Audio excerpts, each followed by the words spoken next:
Hello world, this is RandomFIX, and today I'm going to be talking about my 3 criteria for buying a used car or a new car. These might be important to you too, but here's what I look for. The first thing, it has to have a spare tire. So this sounds really not a big deal, but to me it's really important because when I'm driving, whether I'm off the highway, taking a long trip down to Southern California, or driving cross country, I want to be able to know that I have a spare tire just in case. Tire blowouts are less and less frequent now, but still it's added security when you're driving through the middle of the desert and there's no cell phone reception, there's not a person around, the highway patrol in that state doesn't come by for a couple hours. Number 2, and it has to have oil dipstick. So I know a lot of more and more cars are coming with these oil level sensors, and they basically sense your oil level and they tell you how much oil you have and if you need to add some. But I've seen it a lot of times where these oil level sensors are not really accurate, or they go bad, and you're getting a false reading. So I really like to make sure it has an oil dipstick. I'll go check underneath the car.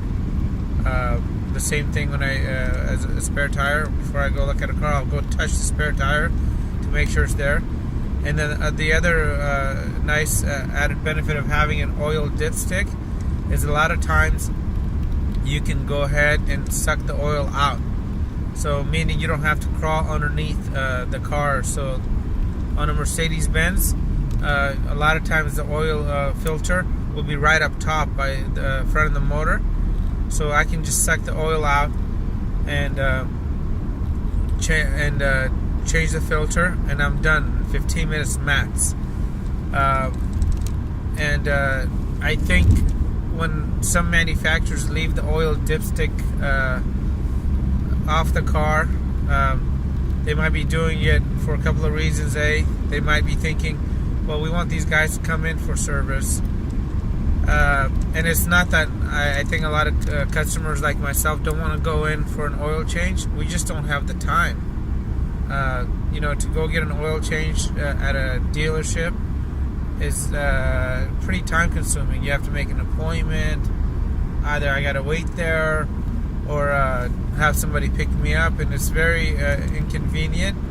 And for that reason, I like to do my own oil changes. It takes me 15 minutes, 20 minutes, and I'm done. By the time I've just checked in at the dealership service department, I'm done. And right, I want to save some money if I can. I want to take care of my own car. I want to make sure nobody's using a power tool to put my oil filter housing on. A simple car maintenance. And number 3, if you're buying any car and it's above $10,000, my 3rd criteria is that it has to have a navigation system. And now it doesn't have to already be installed. Either A is you got to be able to install it, right? Or B, it's got to be installed. But the reason I'm mentioning this is a lot of cars now, they're coming with these really odd size car stereos and proprietary units that there's no aftermarket components available, and you can buy kits from Metra, Scosche, and other manufacturers, and a lot of times they don't have it available for every single car.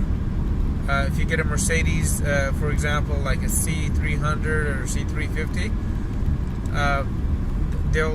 they'll leave the navigation unit out on purpose. So when you hit the nav button, it will say module missing. Please see dealer. So those are my 3 criteria for purchasing a new or used car. Let me know what you guys think, what kind of experiences you guys have had. Hit the subscribe button. I'll have a link in the description below. If you guys want to look at the easy oil change method that I normally use on my cars. And thanks for watching, and have a great day.